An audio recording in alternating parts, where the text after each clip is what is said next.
Hannah Murray on TRE in the afternoon.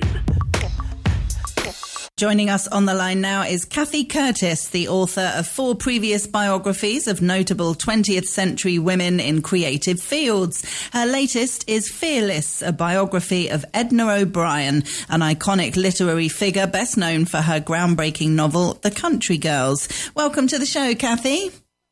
Well, I'm delighted to be here with you, Hannah. It's lovely to have you with us. Thank you for coming on the show. So what made you want to write about Edna O'Brien? Are you a fan of her work? Oh, yes. I read, her 18 novels, her 8 short story collections. I absolutely loved her. And I became fascinated with her background because the thing is, here's this brilliant writer who grew up in a home with no books. And yes, she went to a convent school, and then she was trained to be a pharmacist, not her idea. She always wanted to be a writer. Her brother insisted that she be trained as a pharmacist. But that's sort of it. But all along, she's reading and she's writing. And the extraordinary thing about her is her persistence. There were so many roadblocks for her.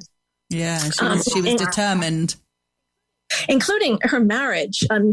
Early on, she was living in Dublin working as a pharmacist, really. And she met her husband, Ernest Gabler, who was then quite a well-known novelist. And she was just totally smitten by his work and by his angular, featured face and so on. And she just left her job and ran off with him. Her family was furious. They tried to get her back. And at first it was all working out and she had 2 lovely sons. But her husband claimed that he wrote her books. And this was a claim that lasted until really the end of his life. He was forever saying that. There isn't a grain of truth in it. But at one point, he just became so controlling. She had received a large check for writing a screenplay, and she refused to sign it over to him the first time she'd ever done that. And he put his hands around her throat, and she just feared for her life. So she fled the house, and it was quite a thing. Her young sons were left behind, and she was felt very guilty about it, and it took quite a while for her to gain custody and then finally divorce this man. Gosh, how awful. What an awful thing to go through. And she also, having gone through that previously, she grew up with a violent father. Yes, exactly. He was an alcoholic. And he, at one point, he had a rifle, a gun of some sort. And he actually stood there with the gun pointed at his wife, and Edna was the youngest child, so the other children had left the household. A gun pointed at, the wife and the daughter, and there was somebody else in the house, and nonetheless, there he was.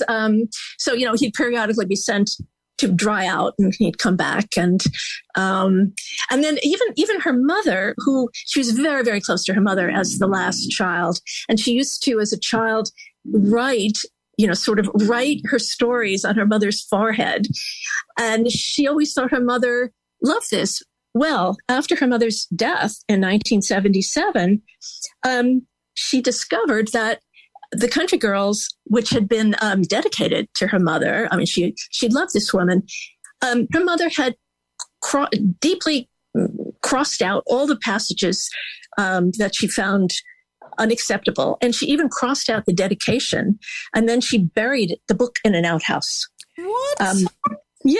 Her mother, a deeply religious woman, but also very superstitious, and she did not trust the written word. She thought it was evil. Wow. Isn't that interesting? But yet she felt close to her mother. Did their relationship suffer after that reaction?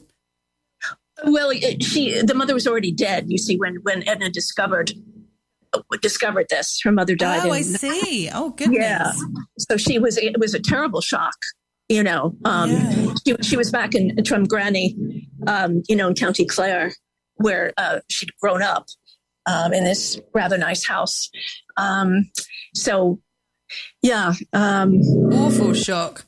And tell us about after she got divorced, then she moved to London and had a great time there.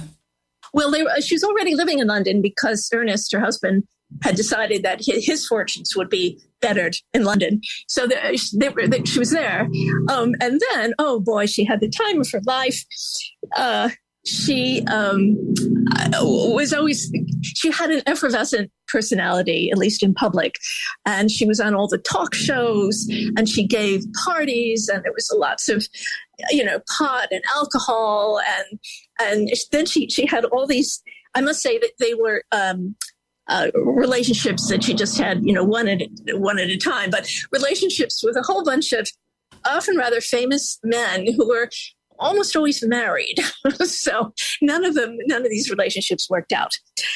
And she changed her writing a lot in later years, talking about subjects that she wouldn't have got away with years previously, talking about political violence and sex as well. Well, even the country girls, which, today we'd be hard put to find what is so sexy about it. But, at the time when the Catholic Church ruled everything in life, in Ireland, it was banned in Ireland, this book. But so, and then followed the other two books in the series, Girl with Green Eyes, Girls in Their Married Bliss. But then, so she was drawing to a large extent on her own life because the country girls, who were the country girls? Kathleen and Baba. Kathleen, the good girl, Baba, sort of the bad girl. And Edna often said that these were two facets of her own personality. But after this, she became involved in, she wrote novels based on various cases in the news, to deal with abortion, to deal with killing, to deal with an IRA man who was seeking a safe house. And so there were these books, Down by the River, In the Forest, House of Splendid Isolation. And then she began writing books about her experience of being a mother. And then her very last book, which I think is her greatest book, is called Girl. And it is about girls captured by the Boko Haram in Nigeria. And here's the thing. Edna, she's 80, in her mid-80s. She doesn't feel so well. She's soon going to have a cancer diagnosis. She takes 2 trips to Nigeria, 2 long trips with bribery money in her underwear, because she wasn't, you weren't permitted to do that, to bring that. And she interviewed the girls, she interviewed nuns, health workers. And this book, it took so much out of her because her normal style is very lyrical and flowery. But for this book, she just boiled it all down. It's very, very intense and very pared down. It's just a brilliant, brilliant book. And it was after this book that her major awards began to roll in. I mean, she'd gone decades and decades and, just was not honored by the literary world. But she won a major award from France, for example, right after this book. And amazing for her to have gone to Nigeria and done all that research in potentially dangerous times when she was in her 80s. That's really impressive. Very brave of her. Oh, yes. Well, she was always brave and in a public way. I mean, in private, she had the book is called Fearless because she really was. But she was a human being. And so she did have fears. I mean, she was afraid of dogs. She never really learned to swim. She didn't want to drive. Oh, and so she doesn't drive, but she had a hankering she's living in London all this time, and she had a hankering to live in the countryside in Ireland. And so she found some land, and one of her sons is an architect. And so a very shabby little house was turned into this marvelous place. But the neighbors were upset, and also she hadn't really thought about it. To live in an isolated home, if you can't drive, she became ill, and if her architect son had not been visiting, and he was able to flag down the ambulance, which couldn't even find the address, she probably would have died. So she gave up that that house. I mean, she was a romantic through and through. No matter, she just had dreams of how she could be, and sometimes she tried to carry them out. And in this case, fortunately, her son was there. Yeah. So do you know whether she felt like she'd achieved everything she wanted to? I mean, to get that success with girls later on in life, did that kind of make her feel complete in terms of her career? Well, the thing is, the success, there were critics who didn't think that a white Western woman should be writing about a young Black woman. So, it did get, all of her books got massive, massive criticism from, I'm sorry to say, but from British reviewers. British reviewers never really liked her. They thought, they found some of her books disgusting. They didn't like her flowery language. And of course, she was too Irish. And then the feminists, in the 70s and onward, found that the women in her books were too much in thrall to the men in their lives.